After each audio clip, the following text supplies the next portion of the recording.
जिला शाहजहांपुर श्री हनुमान आराधना सेवा समिति के तत्वाधान में निकाली गई भव्य रामनवमी शोभा यात्रा।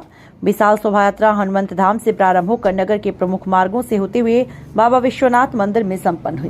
कार्यक्रम में विभिन्न प्रकार के देवी स्वरूप झांकियां आकर्षण का केंद्र रही। कार्यक्रम को सफल बनाने में राजेश अवस्थी, आचार्य अंकुर शुक्ल, ब्रजराज पंडित, अटल पांडे, गोविंद मिश्रा, राजेंद्र देवल, डॉक्टर विजय पाठक, हरिशरण वाजपेयी सहित हजारों भक्तगणों का सहयोग रहा। अटल बिहारी पांडे